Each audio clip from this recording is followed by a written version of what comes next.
What's up, guys? It's Kyle from K Capital. It is 3:05 Sunday, January 24th. Got a crap load of snow up here in the Northeast USA.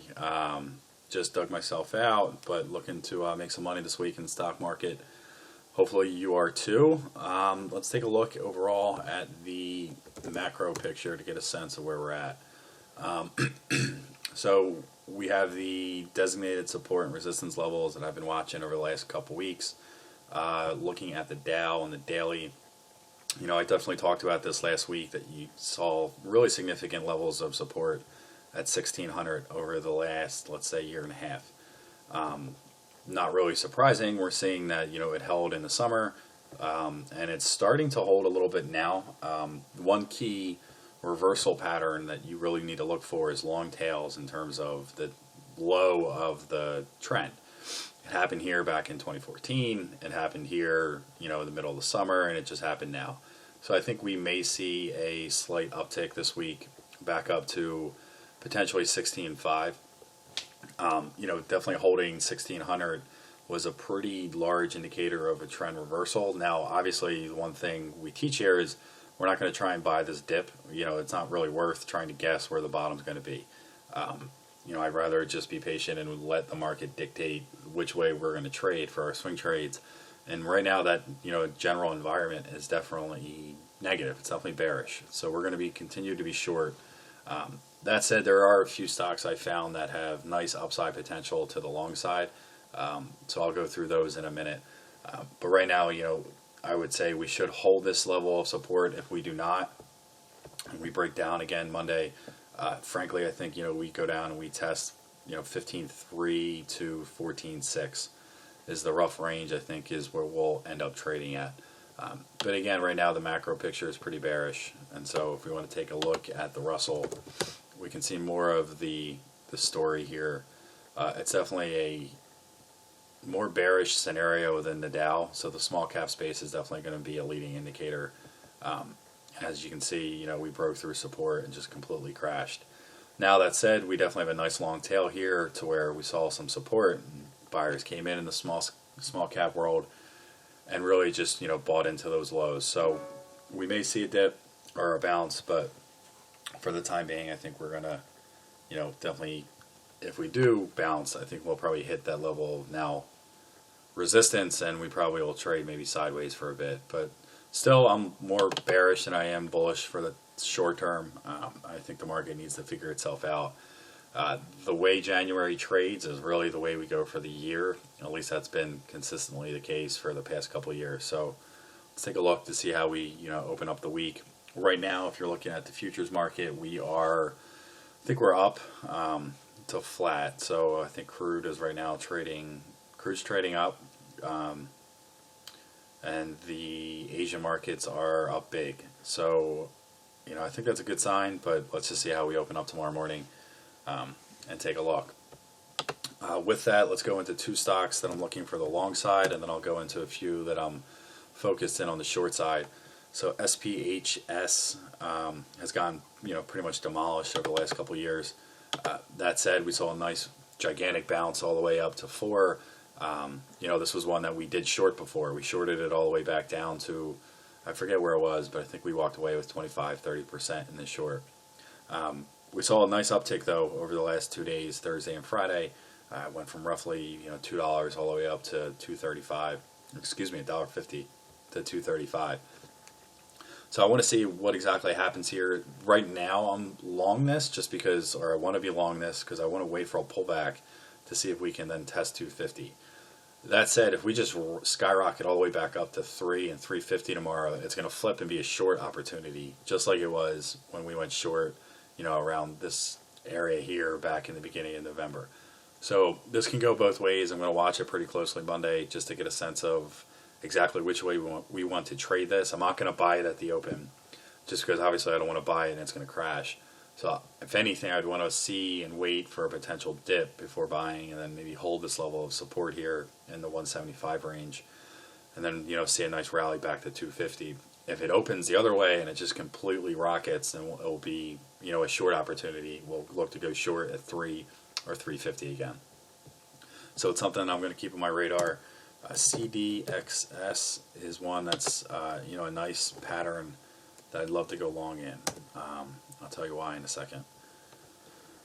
So taking a look at this, this has been trading pretty well for the last 9 to 12 months. Ever since it really just broke through the 200-day moving average, it's rocketed all the way up from 2 to 550. Naturally, you're going to see a significant pullback, which is the next leg down, which we saw from 550 all the way to 345. So right now that we broke back above the 200-day moving average, I think this pullback here might be a good spot to go buy, assuming the market just doesn't completely crash again. But right now it seems that the 200-day moving average is serving as pretty nice support. So we will look to go long Monday, potentially, if the market generally supports, that position. And as long as the market doesn't crash and we start to see a reversal trend, this might be a good opportunity to go long. In the 410, 4 range, the initial target would be 450 or higher, where we would probably look to capture 40 to 60 cents a share. So again, that's on the radar on the long side. Kind of flipping to the short side, we closed NCTY, we got rid of ARTX at a loss. We're still in SJR, which I'll get to in a minute on the short side. But here's one that I'm definitely watching to go short once we break, this lower band of support. Right now, things are really trading pretty crappy in this.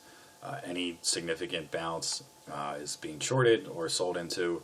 So I think, we saw a nice pop here, pulled all the way back down. We saw another pop, and I think this is going to trade down and break down all the way back down to 2.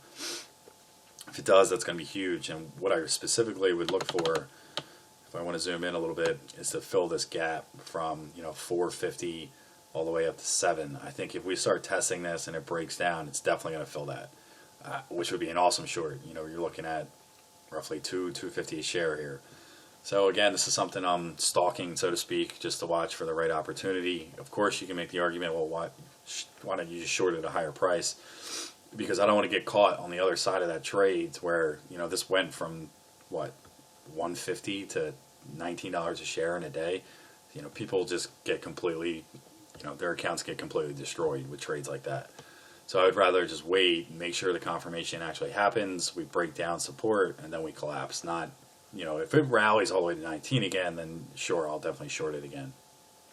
But right now, you're not seeing that type of volatility over the last week. It's been pretty much range bound from 827 to 740 or so, over the last 6 days. So let's wait for confirmation of this breaking down before we go short. And finally, I think the other is one we're in, SJR. So SJR, we went short at 1639, if I'm not mistaken. We're sitting at I would say a decent loss right now. Well, not decent, probably less than 5%. It gapped up Friday on the market rebound. One thing that might be concerning is if we break through this level of resistance, which is actually right where it closed, and we continue up. I don't think that happens. Frankly, I think revenues. A lot of sell-side analysts downgraded this from a revenue standpoint last week. I think the trend speaks for itself in the sense that this is being up. And at earnings, I think on the 14th here, where they obviously had a surprise loss, so that's a pretty negative story there. And frankly, I just think this trend's pretty bearish, and I think it continues. I think once we test the low, which we did, I think on Tuesday or Wednesday of last week, I think we're going to definitely see this trade off and back down. Looking at the volume here, we traded a little bit above the average volume of 588 a day. We traded 706, so some decent buying coming into Friday. But again, I think the trend's going to continue here. If we do see an uptick, I think it's sold off into, and I think what is pretty indicative of that is if you went back to the 13th, you saw a nice rally all the way up to 18, and people just sold right into it.